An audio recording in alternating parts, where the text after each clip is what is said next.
प्यारे बच्चों नमस्कार। स्वागत है आप सभी का आपके अपने चैनल गोल्डन पाठशाला में। दोस्तों, राष्ट्रीय आय एवं योग्यता आधारित छात्रवृत्ति परीक्षा के लिए आज की वीडियो में विज्ञान का एक महत्वपूर्ण मॉडल पेपर हल करेंगे। बच्चों, ये मॉडल पेपर तैयार किया गया है college of teacher education Lucknow द्वारा। तो काफ़ी इम्पोर्टेंट प्रश्न इस वीडियो में लिए गए हैं। आप सभी लोग वीडियो को लास्ट तक ज़रूर देखिएगा। साथ ही अगर चैनल पर नए हों तो चैनल को सब्सक्राइब कीजिए। हम इन प्रश्नों को हल करेंगे, साथ में उससे संबंधित जो भी आपके नए सवाल बनने वाले होंगे उन पर भी चर्चा करते हुए चलेंगे। आप लोगों को काम है कि आप कॉपी और कलम लेकर बैठें। जो प्रश्न आपको नहीं आता है उसको आप नोट करते हुए ज़रूर चलें। तो देखते हैं बच्चों, पहला प्रश्न आपकी स्क्रीन पर है। फैराड किसका मात्रक है? प्रतिरोध का, चालकत्व का, धारिता का या प्रेरकत्व का? तो फैराड बच्चों किसका मात्रक है? तो आप सभी को पता होगा। अगर आप हमारे रेगुलर वीडियो देखते हैं तो आप कम से कम इस मॉडल पेपर से 20 से 25 प्रश्न जरूर हल कर लेंगे। तो इसका बच्चों राइट आंसर हो जाएगा धारिता का मात्रक होता है फैराड। फैराड धारिता का मात्रक होता है। प्रतिरोध का अगर मात्रक पूछें, प्रतिरोध का मात्रक क्या होता है? तो ओम होता है। ध्यान रखेंगे, आपसे प्रश्न पूछा जा सकता है कि ओम किसका मात्रक है? तो ओम बच्चों प्रतिरोध का मात्रक होता है। क्वेश्चन नंबर 2 है, दूध का आपेक्षिक घनत्व ज्ञात किया जाता है हाइड्रोमीटर से, हाइग्रोमीटर से, लैक्टोमीटर से या थर्मामीटर से? तो सही जवाब बच्चों इसका है लैक्टोमीटर।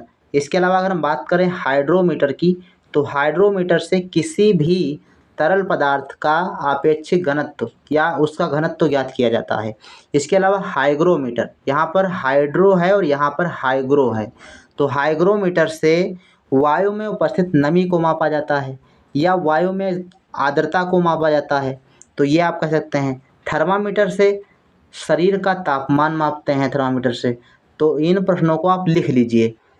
क्वेश्चन नंबर 3 है, वायुमंडल दबाव मापने के लिए किस उपकरण का प्रयोग किया जाता है? लैक्टोमीटर, बैरोमीटर, थर्मामीटर या मल्टीमीटर? तो वायुमंडलीय दबाव मापने के लिए बैरोमीटर का उपयोग किया जाता है। बी ऑप्शन सही है। लैक्टोमीटर हमने बता दिया क्या है। दूध का अपेक्षित घनत्व ज्ञात करने के लिए लैक्टोमीटर, थर्मामीटर तापमान मापने के लिए, मल्टीमीटर का प्रयोग करते हैं बच्चों धारा मापने के लिए। धारा मापने के लिए मल्टीमीटर का प्रयोग किया जाता है। क्वेश्चन नंबर 4 है, अल्फ्रेड नोबेल ने किस चीज़ का आविष्कार किया था? कंपास, डायनामाइट, पेंसिलिन या लाइट बल्ब? तो सही जवाब बच्चों हो जाएगा डायनामाइट का आविष्कार किया था अल्फ्रेड नोबेल ने। इसके अलावा कंपास जो है, कंपास का आविष्कार चीन वासियों ने किया था, चीन के देश के लोगों ने किया था। पेंसिलिन का आविष्कार जो है ये अलेक्जेंडर फ्लेमिंग ने किया था। अलेक्जेंडर फ्लेमिंग ने जो है पेंसिलिन का आविष्कार किया था। और बल्ब का आविष्कार तो आप सभी को पता होगा, बल्ब का आविष्कार किया था थॉमस अल्वा एडिसन ने। तो ये सब जो है प्रश्न आपको मिल जाएंगे कक्षा जो है 6 की किताब में दिए गए हैं विज्ञान में। तो आप उसको पढ़ लीजिए, वहाँ से आपके खोज आविष्कार कंप्लीट हो जाएंगे। 5 नंबर क्वेश्चन है, न्यूटन का प्रथम गति नियम संकल्पना देता है? तो न्यूटन का जो प्रथम नियम है वो बच्चों जड़त्व की संकल्पना देता है। डी ऑप्शन सही जवाब हो जाएगा। क्वेश्चन नंबर 6 है, ब्रेक लगाने पर एक कार मुख्य रूप से बल के कारण रुक जाती है। तो इसमें कौन सा बल है? गुरुत्वाकर्षण बल, केंद्राभिमुली बल या फिर संवेग या फिर केंद्रापसाखा? अब ये क्या हैं, इनके बारे में बहुत जानकारी हमको नहीं है, लेकिन ये कह सकते हैं अगर ये ऑप्शन जो दिए गए हैं मुझे लगता है कोई भी ऑप्शन इसमें सही नहीं होगा। ब्रेक लगाने पर कार मुख्य रूप से घर्षण बल के कारण रुकती है। तो यहाँ पर घर्षण बल होना चाहिए। आपकी क्या राय है आप लोग कमेंट सेक्शन में ज़रूर लिखिएगा। इसके बाद है क्वेश्चन नंबर 7, घड़ी की रिंग में भंडारित ऊर्जा है गतिज ऊर्जा, स्थितिज ऊर्जा, ऊष्मा ऊर्जा या रासायनिक ऊर्जा? तो घड़ी की रिंग में बच्चों स्थितिज ऊर्जा जो है भंडारित की जाती है। बी ऑप्शन सही जवाब हो जाएगा। इसके अलावा आपसे पूछा जा सकता है कि जो चाबी वाले खिलौने होते हैं उसमें किस प्रकार की ऊर्जा भरी होती है? तो स्थितिज ऊर्जा ये भंडारित होती है। गतिज ऊर्जा जैसे मान लो पानी बहता हुआ है, बहता हुआ जल है, उसमें आपकी गतिज ऊर्जा होती है। रासायनिक ऊर्जा के लिए आप विद्युत सेल को ले सकते हो, रासायनिक उसमें ऊर्जा भरी होती है। 8 नंबर प्रश्न है, निम्नलिखित में से कौन सा उपकरण रासायनिक ऊर्जा को विद्युत ऊर्जा में परिवर्तित करता है? तो बच्चों बी ऑप्शन सही है, बैटरी। बैटरी में क्या है, रासायनिक ऊर्जा भरी होती है और जैसे उसमें आप बल्ब लगाते हैं तो बल्ब जो है विद्युत ऊर्जा में कन्वर्ट हो जाता है। तो राइट आंसर इसका बच्चों बी ऑप्शन हो जाएगा। क्वेश्चन नंबर 9 दिया गया है, एक सुई जल के पृष्ठ पर किसके कारण प्लवन करती है। यहाँ पर प्लवन का मतलब है तैरना। तो एक सुई जो है द्रव के ऊपर कैसे तैरती रहती है, किस बल के कारण तैरती रहती है। तो ये बच्चों है आपका ऑप्शन दिए गए हैं, श्यानता, आसंजन बल, पृष्ठ तनाव या पृष्ठ ऊर्जा। तो सुई जो है द्रव के ऊपर पृष्ठ तनाव के कारण जो है तैरती रहती है। सी ऑप्शन सही जवाब बच्चों हो जाएगा। क्वेश्चन नंबर 10 है, वर्षा की बूंद का आकार गोलाकार किस कारण होता है। श्यानता के कारण, पृष्ठ तनाव, प्रत्यास्था या गुरुत्व। तो बी ऑप्शन बच्चों सही है, पृष्ठ तनाव के कारण जो है बूंद का आकार गोल हो जाता है। क्वेश्चन नंबर 11 है, मानव शरीर का औसतन तापमान कितना होता है। 34 degree centigrade, 35 degree centigrade, 36 degree centigrade या फिर 37 डिग्री सेंटीग्रेड। तो सही जवाब बच्चों है 37 डिग्री सेंटीग्रेड एक सामान्य मनुष्य का तापमान होता है। इसके अलावा कभी कभी आपका डिग्री फ़ारेनहाइट में देता है, तो ध्यान रखिएगा 98.6 डिग्री सेंटीग्रेड तापमान जो है आपका डिग्री फ़ारेनहाइट में होता है। ठीक, डिग्री फ़ारेनहाइट यूनिट है और सेंटीग्रेड भी यूनिट है, लेकिन इसमें अंतर होता है। तो अगर डिग्री फ़ारेनहाइट दे रहा है तो 98.6 याद रखना है, और सेंटीग्रेड है तो 37 डिग्री सेंटीग्रेड। इसके बाद प्रश्न नंबर 12 है, ऊर्जा सूर्य से पृथ्वी की ओर किस प्रकार यात्रा करती है। चालन, संवहन, विकिरण या नियमन। तो इसका जो राइट आंसर है सी ऑप्शन, विकिरण विधि के द्वारा जो सूर्य की ऊर्जा है वो पृथ्वी तक पहुंचती है। इसके अलावा चालन होता है, यहाँ पर चालन विधि से क्या होता है, चालन विधि से ठोस जो है गर्म होता है। ठोस पदार्थों में ऊष्मा का संचरण चालन विधि से होता है। संवहन विधि से द्रव जो है द्रवों में ऊष्मा का संचरण संवहन विधि द्वारा होता है। तो आप इसको ध्यान रखेंगे। क्वेश्चन नंबर 13 है, डेसिबल क्या है। एक संगीत वाद्य, बोहर की तरंगदैर्ध्य, संगीतकार, ध्वनि स्तर की माप। तो इसका जो राइट आंसर हो जाएगा डी ऑप्शन, ध्वनि स्तर की माप की इकाई होती है ये। 13 नंबर का राइट आंसर हो जाएगा बच्चों डी ऑप्शन। जैसे आपने पढ़ा होगा कि किस ध्वनि या किस तीव्रता की ध्वनि को मनुष्य सुन सकता है, तो सुनने की जो श्रव्य ध्वनि होती है वो सुन सकता है, और श्रव्य ध्वनि का जो परास होता है वो ध्यान रखेंगे 20 हर्ट्ज से लेकर के 20,000 हर्ट्ज के मध्य की जो ध्वनियाँ होती हैं उनको मनुष्य अपने कानों से सुन सकता है। ठीक, तो इसको आप ध्यान रखेंगे। क्वेश्चन नंबर 14 है, वाहन चालक हेतु पार्श्व दृश्य दर्पण होता है। यानी जो वाहन जो होते हैं, जैसे मान लो कार है आपका या आपका ट्रक वगैरह है, तो इसमें साइड में एक शीशा लगा होता है। तो साइड में वो शीशा कौन सा होता है, साधारण दर्पण होता है कि अवतल दर्पण होता है कि उत्तल दर्पण। तो बच्चों ये आपका हो जाएगा उत्तल दर्पण। वाहनों में उत्तल दर्पण का प्रयोग किया जाता है। सी ऑप्शन सही है। 15 नंबर क्वेश्चन है, निकट दृष्टि दोष से पीड़ित व्यक्ति की दृष्टि सही करने के लिए किस प्रकार के लेंस का प्रयोग किया जाता है।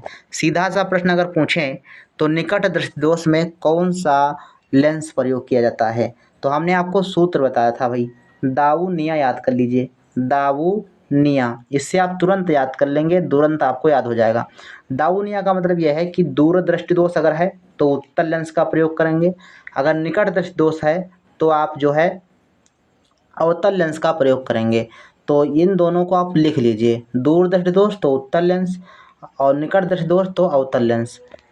तो इसका आंसर आप सभी को पता चल गया होगा। निकट है तो नी आ, मतलब निकट दृष्टि दोष दाऊ निया, तो निकट है तो अवतल लेंस। इसमें आपका बी ऑप्शन सही जवाब हो जाएगा। 16 नंबर प्रश्न है, दाढ़ी बनाने के लिए काम में लेते हैं अवतल दर्पण, समतल दर्पण, उत्तल दर्पण या इनमें से कोई नहीं। तो दाढ़ी बनाने के लिए जो दर्पण का इस्तेमाल होता है वो आपका अवतल दर्पण होता है। ए ऑप्शन बच्चों सही है। क्वेश्चन नंबर 17 है, दूरदृष्टि निवारण के लिए काम में लेते हैं। यानी अगर किसी व्यक्ति को दूरदृष्टि दोष हो जाए तो उसके चश्मे में कौन सा लेंस प्रयुक्त होता है। तो अभी हमने आपको बताया है दाऊ, दाऊ याद रखेंगे। दा से आपका दूरदृष्टि दोष और ऊ से उत्तल लेंस, तो उत्तल लेंस का प्रयोग करेंगे। सी ऑप्शन सही जवाब हो जाएगा। क्वेश्चन नंबर 18 है, बिजली के बल्ब में फिलामेंट किस तत्व से बना होता है। ऑप्शन देखो दिए गए हैं, कापर, आयरन, लेड या टंगस्टन। तो जो आपका बल्ब होता है उसमें एक तंतु लगा होता है जो आपको जलता हुआ दिखाई देता है, वो बच्चों टंगस्टन का बना होता है। डी ऑप्शन आपका सही जवाब हो जाएगा। 19 नंबर प्रश्न है, न्यूट्रॉन की खोज किसने की थी? इसके लिए आप फार्मूला लिख लीजिए। चैडविक ने जो है न्यूट्रॉन की खोज की थी। सी ऑप्शन सही है। फार्मूला आप याद रखेंगे, ईट पर नाच, ईट पर नाच। तो ये क्या है भाई? ईट, ई से इलेक्ट्रॉन, टा से थॉमसन। तो इलेक्ट्रॉन की खोज थॉमसन ने की थी। पर, ईट पर नाच, तो पर से, पा से परमाणु और रा से रदरफोर्ड। तो परमाणु की खोज रदरफोर्ड ने की थी। नाच का मतलब है न्यूट्रॉन और चा से चैडविक, ना से न्यूट्रॉन, चा से चैडविक। तो ऐसे आप याद करेंगे तो बहुत ही आसानी से याद कर लेंगे। एक प्रश्न आपका यहाँ से पूछा जाता है। तो 19 का राइट आंसर सी ऑप्शन हो जाएगा। 20 नंबर प्रश्न है, सूर्य के सबसे निकट ग्रह है? सूर्य के सबसे निकट ग्रह बच्चों बुध है। ए ऑप्शन सही जवाब हो जाएगा। 21 नंबर प्रश्न है, वैद्युत संयोजक बंध उपस्थित होता है साधारण लवण में, जल में, चीनी में या इन सभी में? तो इसमें आपका डी ऑप्शन बच्चों सही हो जाएगा, इन सभी में। 22 नंबर प्रश्न है, रेडियो सक्रियता का आविष्कार किसने किया था? तो रेडियो सक्रियता का आविष्कार बच्चों किया था हेनरी बेकुरल ने। तो इसमें आपका राइट आंसर सी ऑप्शन बच्चों हो जाएगा। 23 नंबर प्रश्न है, सोडियम को आमतौर पर निम्नलिखित में से किस पदार्थ में रखा जाता है? तो सोडियम हो चाहे पोटेशियम हो, दोनों को केरोसिन ऑयल में रखते हैं। डी ऑप्शन बच्चों सही जवाब हो जाएगा। सोडियम का जो संकेत होता है, जो आपका प्रतीक होता है, वो Na होता है। कभी कभी आपका पूछ सकता है, ध्यान रखेंगे। 24 नंबर प्रश्न है, बिजली के बल्ब में क्या भरा होता है? तो बिजली का जो बल्ब होता है, जिसका आविष्कार थॉमस अल्वा एडिसन ने किया था, उसके अंदर आर्गन गैस भरी जाती है। सी ऑप्शन सही हो जाएगा।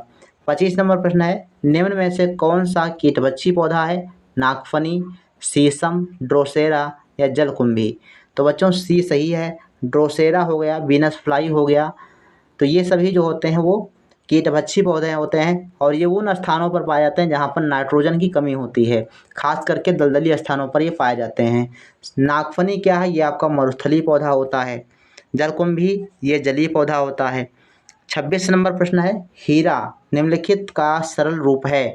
ऑक्सीजन का, नाइट्रोजन का, मरकरी का या फिर कार्बन का? तो हीरा बच्चों जो है कार्बन का अपरूप है। डी ऑप्शन सही जवाब हो जाएगा। और ये सबसे कठोर पदार्थ भी होता है हीरा। मेथेन के रूप में जाना जाता है। मेथेन को किस नाम से जानते हैं? Laughing gas, tear gas, marsh gas या नॉन ग्रीन हाउस गैस? तो मेथेन बच्चों ये मार्स गैस के नाम से प्रसिद्ध है। सी ऑप्शन सही होगा। लाफिंग गैस को नाइट्रस ऑक्साइड कहा जाता है। ये भी आपसे प्रश्न पूछा जाता है कि नाइट्रस ऑक्साइड किसे कहते हैं? तो लाफिंग गैस के नाम से इसे जानते हैं। क्वेश्चन नंबर 28 है, काला सोना है अपरिष्कृत सोना, पेट्रोल, कोयला या कार्बन? तो काला सोना कहते हैं बच्चों कोयले को। सी ऑप्शन सही है। 29 नंबर प्रश्न है, अग्निशमन के लिए हम किसका प्रयोग करते हैं? अग्निशामक जो यंत्र होते हैं उसमें कौन सी गैस का प्रयोग करते हैं? सीधा सवाल ये है। तो ये बच्चों आपका है कार्बन डाइऑक्साइड गैस, इसका इस्तेमाल होता है अग्निशामक यंत्र में। 30 नंबर प्रश्न है, निम्नलिखित में से कौन सा वायु प्रदूषक नहीं है? Hydrocarbon, sulphur dioxide, carbon dioxide, nitrous oxide? तो बच्चों जो नाइट्रस ऑक्साइड है ये आपका जो है वायु प्रदूषक नहीं है। डी ऑप्शन सही जवाब हो जाएगा। बाकी हाइड्रोकार्बन, सल्फर डाइऑक्साइड और कार्बन डाइऑक्साइड ये सभी वायु प्रदूषक होते हैं। क्वेश्चन नंबर 31 है, ग्रीन हाउस गैस के लिए मुख्यतः जिम्मेदार वायुमंडलीय गैस है? यहाँ पर नहीं होना चाहिए, यहाँ पर है कौन सी ये बताना है आपको। ओजोन, नाइट्रोजन, ऑक्सीजन या कार्बन डाइऑक्साइड? तो ओजोन मतलब ग्रीन हाउस गैस के क्षरण के लिए सबसे महत्वपूर्ण गैस है कार्बन डाइऑक्साइड। डी ऑप्शन सही जवाब हो जाएगा। इसके बाद है प्रश्न संख्या 32, रेफ्रिजरेटर में प्रशीतक के रूप में प्रयोग किया जाता है chlorofluorocarbon, carbon dioxide, nitrogen peroxide या अमोनिया? तो अमोनिया को मुख्य रूप से ध्यान रखेंगे। डी ऑप्शन हो जाएगा बच्चों। 33 नंबर प्रश्न है, धोने का सोडा का रासायनिक सूत्र लिखिए। तो धोने का सोडा जिसको धावन सोडा कहते हैं, और धावन सोडा का जो सूत्र होता है Na2CO3। अब इसमें लास्ट में आपका 10H2O लिख दिया गया है, कभी कभी 24H2O लिखा होगा। तो आपको ध्यान रखना है Na2CO3 को। तो Na2CO3 ये आपका धावन सोडा है, और NaHCO3 जो आपका होता है, जो यहाँ पर लिखा है सी ऑप्शन में, ये आपका खाने वाला सोडा होता है जिसको सोडियम बाइकार्बोनेट कहते हैं। इसके बाद है 34 नंबर प्रश्न, प्लास्टर ऑफ पेरिस का रासायनिक सूत्र है। तो प्लास्टर ऑफ पेरिस का रासायनिक सूत्र बच्चों हो जाएगा CaSO4। अब यहाँ पर दो दिए गए हैं, CaSO4 5H2O और यहाँ पर 2 CaSO4 into H2O। तो इसमें आपका सेकेंड ऑप्शन बच्चों सही जवाब हो जाएगा 2SO4 into H2O। Question number 35 है, नीला थोथा है। नीला थोथा बच्चों कॉपर सल्फेट को कहा जाता है। ए ऑप्शन आपका सही जवाब हो जाएगा। कॉपर सल्फेट नीला थोथा है। नीला थोथा को खास करके कीटनाशक के रूप में प्रयोग किया जाता है। तो ये बच्चों रहे आपके 35 प्रश्न जो विज्ञान का मॉडल पेपर था इससे संबंधित। और ये बच्चों मॉडल पेपर तैयार किया गया था college of teacher education Lucknow द्वारा। तो काफ़ी इम्पोर्टेंट मॉडल पेपर था। आप सभी के इसमें से कितने सही हुए हैं कमेंट सेक्शन में ज़रूर लिखिएगा। और आपको वीडियो कैसा लगा, आप सभी लोग अपने दोस्तों के साथ अपने वीडियो को ज़रूर शेयर कर दें।